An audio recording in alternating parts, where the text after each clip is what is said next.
भाई एक प्लेट देना। ठेले वाले ने मुस्कुराकर गरम दाल और चावल की प्लेट उसके सामने रख दी। किशन ने धीरे धीरे खाया।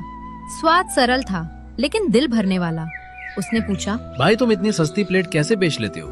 मुनाफा होता है? थोड़ा ही सही, 3 से 4 रुपए बच जाते हैं। असल खुशी तो ये है कि गरीब आदमी पूरा पेट भर लेता है।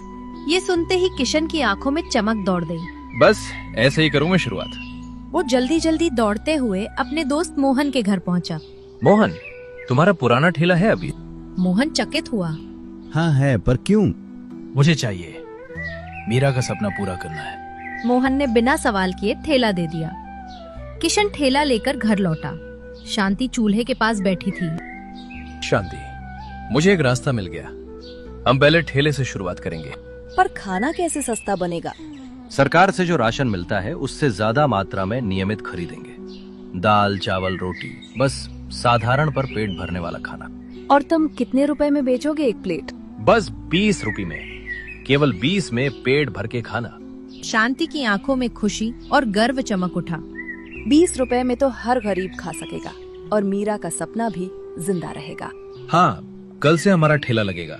यही होगा मीरा का पहला कदम। कल उनके जीवन का नया सूरज उगने वाला था। अगले दिन सुबह किशन ने ठेले को अच्छे से धोकर चमकाया। उसने दाल चढ़ाई, रोटियां सेकी और ऊपर एक बड़ा सा बोर्ड लगाया, 20 रुपए में भरपेट खाना। गांव के चौक में जब उसने ठेला लगाया, धीरे धीरे लोग आने लगे। कुछ बच्चों ने ठेले के पास से गुजरते हुए पूछा, काका, क्या सच में 20 रुपए में भरपेट खाना मिलेगा? हाँ बेटा, यहाँ से कोई भूखा नहीं जाएगा। उसी वक्त 2 थके हारे किसान पेड़ के नीचे बैठे थे। भाई आज भी वही कल वाली बासी सब्जी लाया हूँ, घर में कुछ नहीं था। चलो मैं थोड़े पैसे लाया हूँ, कहीं कुछ खा लेते हैं। नहीं भाई, तेरे पैसे मत खर्च कर, बासी ही खा लेंगे। तभी दोनों को पास से एक जोरदार आवाजें सुनाई दी। आओ आओ, 20 रुपए में पेट भर खाना खाओ। गरम गरम दाल, रोटी और चावल। आओ आओ। दोनों एक दूसरे को देखने लगे। अरे ये तो सस्ता लग रहा है, चलो देख के आते हैं। वे दोनों ठेले के पास पहुंचे। भाई क्या सच में 20 रुपए में पेट भर खाना मिलेगा? हाँ भैया, 2 रोटी, दाल चावल और साथ में आम का अचार, सब बस 20 रुपए में। भाई जल्दी 2 प्लेट लगाओ, बहुत भूख लगी है। किशन ने गरम गरम दाल परोसी, नरम रोटियां रखी और प्लेटें सामने कर दी। दोनों किसान खाने लगे और बोले, वाह, इतना स्वाद और इतना सस्ता। भगवान तेरा भला करे भाई। भाई ये मेरा नहीं, मेरी बेटी मीरा का सपना है। वो चाहती थी कि गरीबों को भी अच्छा खाना मिले। भगवान उस बिटिया को लंबी उम्र दे। इतने में ठेले के पास एक बूढ़ा साधु आया। उसके चेहरे पर तेज था। वो बोला, बेटा तो बहुत पुण्य का काम कर रहा है। जो दूसरों का पेट भरता है उसका घर कभी खाली नहीं रहता। धन्यवाद बाबा, ये मेरी बिटिया का सपना था, अब वही मेरा जीवन बन गया है। तेरी बेटी जल्द ठीक हो जाएगी। किशन चौंक गया।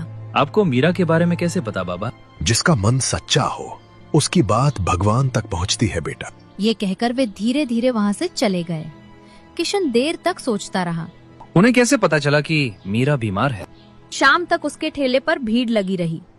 कोई किसान धन्यवाद कहता, कोई मजदूर मुस्कुराता। हर प्लेट में सिर्फ खाना नहीं, दुआ भी मिलती थी। रात को जब किशन घर लौटा, शांति दरवाजे पर खड़ी थी। उसने मुस्कुराते हुए कहा, आज तो पूरे गांव में तुम्हारे ठेले की चर्चा है। सब कहते हैं अब कोई भूखा नहीं सोएगा। हाँ शांति, अब मीरा का सपना सच हो गया। अगले दिन सुबह किशन हमेशा की तरह अपने ठेले को तैयार कर रहा था। तभी उसका पुराना दोस्त हरिया दौड़ता हुआ आया और जोर से बोला, अरे किशन जल्दी चल, गांव में एक मेडिकल कैंप लगा है जहां कैंसर के मरीजों का मुफ्त इलाज हो रहा है। किशन ने चौंकते हुए कहा, क्या सच में? लेकिन यार गांव के डॉक्टर ने तो कहा था कि अब मीरा का इलाज मुमकिन नहीं है। वो डॉक्टर तो गांव का है, पर इस कैंप में जो डॉक्टर आई हैं वो विदेश से आई हैं। एक बार कोशिश तो कर ले भाई, क्या पता चमत्कार हो जाए। किशन के चेहरे पर उम्मीद की एक किरण चमक उठी। उसने बिना वक्त गवाए कहा, चल हरिया, अभी चलते हैं। सुनो शांति, जल्दी तैयार हो जाओ, मीरा को लेकर चलना है। बाहर से बड़ी डॉक्टर आई हैं। पर किशन, डॉक्टर ने तो कहा था अब कोई उम्मीद नहीं है। भगवान के घर देर है अंधेरा नहीं। चलो आखिरी कोशिश करते हैं। कुछ देर बाद किशन ने मीरा को बैलगाड़ी में लिटाया और कैंप की ओर निकल पड़ा। रास्ते में वो बस भगवान का नाम लिए जा रहा था। डॉक्टर मैडम ने मुस्कुराकर मीरा की जांच की। थोड़ी देर बाद वो बाहर आई और बोली, कौन है मीरा के माता पिता? डॉक्टर साहिबा, क्या हुआ हमारी बच्ची को? आपकी बेटी को कैंसर नहीं है। किशन और शांति एक दूसरे को देखने लगे। क्या कहा आपने? उसे बस एक छोटी सी बीमारी है। मैंने दवाई लिख दी है। सही समय पर दवा दो, वो कुछ ही दिनों में बिल्कुल ठीक हो जाएगी। किशन की आंखों से खुशी के आंसू निकल पड़े। भगवान आपका भला करे डॉक्टर साहिबा, आपने हमें एक नई जिंदगी दे दी। वो मीरा को लेकर घर लौटे।